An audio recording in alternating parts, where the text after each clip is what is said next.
termes de projet, en termes de décision, de disposition, on va dire? Vous savez, au mois d'octobre, lorsque j'ai quelques semaines après notre nomination au poste de ministre de l'Agriculture, de l'équipement rural et de la souveraineté alimentaire, le président nous a instruit en Conseil des ministres de coordonner la mise en place de la stratégie de la souveraineté alimentaire, le SAS. C'est ce que nous avons fait avec les différents ministères. Et nous avons associé dans ce processus qui a été un processus participatif les producteurs, qu'ils soient des privés, qu'ils soient l'agriculture familiale, les partenaires, pour qu'on puisse mettre en place ces stratégies. Et nous avons, dans le cadre de ces stratégies, en tout cas sélectionné soit c'est des céréales à produire, soit la filière viande, soit la filière pêche pour être autosuffisant pour l'essentiel de nos besoins de consommation. Et qu'est-ce qui est prévu?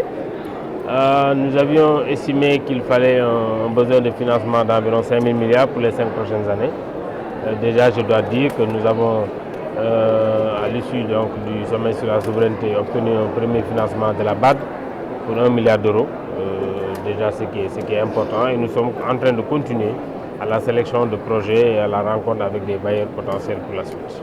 Monsieur le ministre, est-ce qu'il y a des défis à la construction de cette même souveraineté alimentaire et agricole ici au Sénégal? Ah oui, nous avons des défis. Je pense que vous avez vu les chiffres. Hein. Les défis sont importants parce que déjà, nous avons aujourd'hui des objectifs chiffrés. Quand vous regardez déjà les chiffres, vous savez très bien que c'est de gros défis. Parce que déjà, si vous prenez pour le riz, quand nous l'avons dit que nous devons être autosuffisants dans les 5 prochaines années, ça veut dire quoi? Ça veut dire qu'il faut multiplier par plus de 2 la production actuelle. C'est un grand défi. Ce n'est pas seulement avec des mots sujets verbes compléments qu'il faut le faire. Il faut y arriver avec des emblavures, il faut y arriver avec de la mécanisation, il faut y arriver avec de la transformation, il faut y arriver avec la logistique pour la commercialisation. Donc tout ça, c'est un ensemble de défis qu'il faut faire et c'est la même chose est valable également pour les autres spéculations. Monsieur le ministre, on a appris que vous avez fixé un nouvel décision pour la transparence en prix. On sait que c'était prévu pour l'année 2017. Déjà, qu'est-ce qui n'a pas marché? Et on a des projets de financement de 1500 milliards. Est-ce que c'est compris les 5 000 milliards?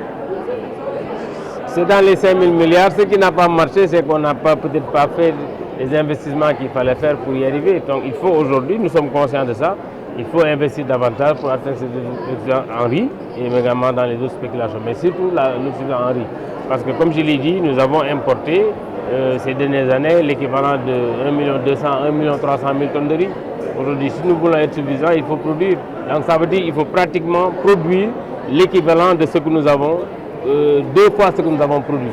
Donc dans les 5 prochaines années. Donc ça veut dire qu'il faut tenir compte de l'augmentation d'abord de la population, en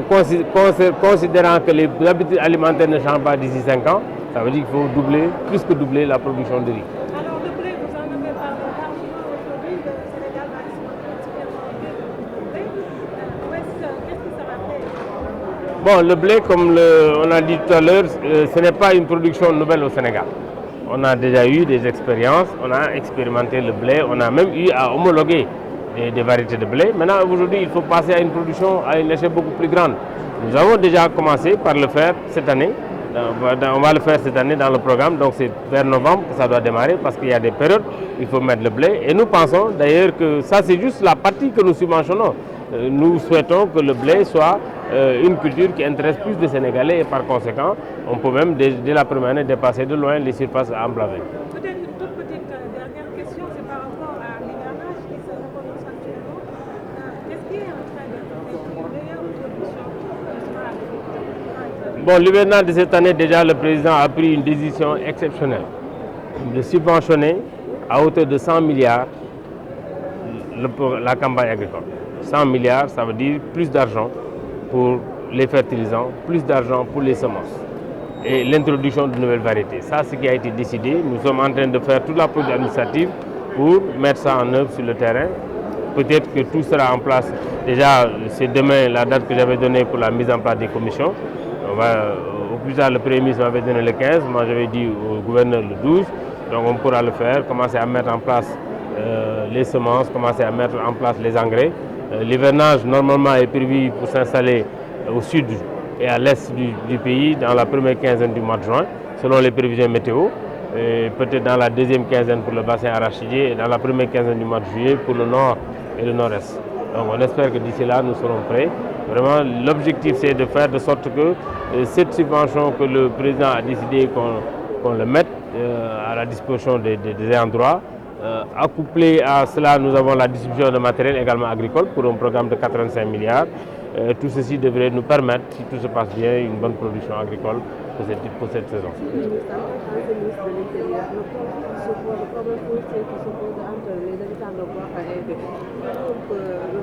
C'est un problème qui est déjà réglé, ce n'est pas la peine de revenir dessus. Le président de la République a trouvé une solution et tout le monde est d'accord. Donc il n'y a pas de souci sur ça. waaw xam nga li mu wax ci njëlbeen gi rek xam nga Sénégal fan yi at yi ñu génn dafa am li ñuy wax d'abord changement climatique mooy maanaam coppite yi nga xam ni am na ci lépp li nga xam ne li alam bi daf ñu wër te mënuñ ci dara ñun forcément dañ koy subir rek donc loolu daf fi nekkoon guerru Ukraine bi ñëw Covid bi ñëw benn bu ci nekk am ay conséquences ñu jàpp ne faw ñu changer doxalin pour que li nga xam ne lii dañ koy soxla di ko dundee ñu koy bay même buñ mënta bay lépp it ñu bay li ci ëpp ndaxte Covid bi wane na ne mën ngaa yore xaalis te doo mën a accéder ci marché Covid bi wane na ne yor nga xaalis waaye li nga daan jënd ren doo ko mën a jënd pour li nga daan jënd daaw doo ko mën a jënd ren ndax njëgi yokk na donc loolu lépp moo waral président ni ñu sas naa leen pour que ngeen defal ma loo xam ne dana mën a tax fii ak at yi di ñëw Sénégal mën a bay li muy dundee di dundee li muy bay loolu moo waral nag biñ defee ak ministère yi mu concerné principalement muy élevage agriculture ak pêche ñu tëgg programme boo xam ne bii dañ ne fii ak juróomi at bu ñu investir lu mat juróomi junniy milliards maanaam duñ mën a wax ne duñ jéggaani lenn waaye li ëpp ci li ñuy dundee moom dootuñ ko jéggaani muy wàllu ceeb muy wàllu mboq muy wàllu mil sorgho surtout ci céréales yi vraiment li ci ëpp duñ ko jéggaani dana am loo xam ne peut-être dañ ko jéggaani wàllu banaana am nañ ci war nañ ci am autosuffisance yeneen yu bëri yoo xam ne aussi amoon nañ ci autosuffisance dañ ko confirmer du tere aussi parallèlement ñuy développer yeneen mbayeef yoo xam ne dana mën a indi koom ñu mën a jëndi leneen loo xam ne lii peut-être mënuñu koo bay. am na ay jafe-jafe yu ngeen di jàmmax loolu ngir mën a àgg ci loolu maanaam défi yi.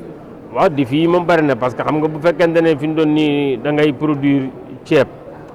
nga ne fii ak juróomi at war naa doubler wala def lu ëpp 2 fois li may bay loolu rek dina doy na défi donc défi bi nag la koy mën a fexe mooy lay tax ñu mën cee yegg mooy ñu fexe ba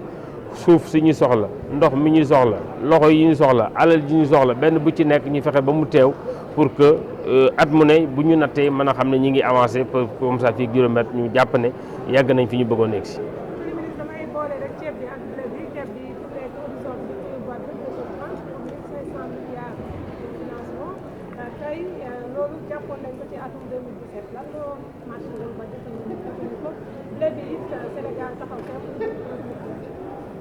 waaw ceeb bi comme ni ma ko waxee rek bokk na ci 5000 milliards yi parce que li nga xamee ne lii peut-être war na dugg ci ceeb bi bari na ci ma am na solo ndax ni ceeb mel ci Sénégal moo tax ceeb mooy li nga xam ne lii daanaka dana jafe tey nga dugg ci benn këru Sénégal yi suba ba ngoon doo ci gis ceeb ñun moom dañ ko bëgg particulièrement ba fexe nañ ko sax suñu habitude boobu yóbbu nañ ko ci réew yi nga xam ne ñoo ñu wër ba tey ñoom ña ngay lekk ceeb kon ceeb moom dafa mel ni mënatuñ ko bàyyi loolu nag moo tax ne nañ ko yokk bu nga ko yokkee nag xool production fi mu toll tey ak fi nga ko bëgg a yóbbu faw mu am lu bari ci enveloppe bi bu agriculture bi surtout fa lay war a mën a jëm ci li ñuy defaree suuf si ci ni ñuy aménager ci ni ñuy béyee ci machines yi mu ànd ak yooyu yëpp muy investissement yu am solo effectivement ceeb bi moo ci ëpp amoon na fi peut-être programme ñu jàppoon ne waroon nañ ci yegguñ ci woon parce que peut-être investissement yi doyutoon mais en tout cas jël nañ décision yokk investissement yi pour mën ci yegg et puis am na de l'autre côté aussi ay variétés ceeb yu ñëw yu bees yoo xam ni chercheurs yi fii génne nañ ko pour ñu mën a améliorer également production ceeb bi donc loolu am na solo blé bi aussi wax nga ko parce que Sénégal li muy importé ci blé bari na te blé bi gis nañu également bi nga xam ne bi guerre bi taxaw na parce que lu bari diggante Ukraine ak Russie lu daan jógee moom de même que fertilisants yi mooy engrais yi ñoom seen loolu aussi am na solo ñu mën a fexe ba ñun aussi ñu produire même bu fekkente ne sax duñ produire autosuffisant à 100% parce que 700 000 tonnes lañ importé daaw donc il faut ñu jéem a xool chaque année lan lañ ci mën a def blé yàgg na fee am maanaam yàgg nañ ko chercher ba homologué woon ay variétés tey am na yeneen variétés yoo xam ne même bu ko Sénégal daaw xamul wala Sénégal war na ko mën a xool bu jaree ñu homologué ko mu mën a jox rendement bu gën pour que ñu mën ci bay nañ am nañ expérience yoo xam ne gis nañ njëriñ bi am nañ yaakaar ne déwén déjà ci programme bi dugal nañ ci te gis nañ déjà même biñ ko annoncé rek intérêt bi mu suscité ci Sénégal yi donc am nañ yaakaar ne déwén mois de novembre jëm décembre janvier danañ bayaat ay surface yu am solo ci wàllu blé bi pour intérêt wu Sénégalais yi ak intérêt wu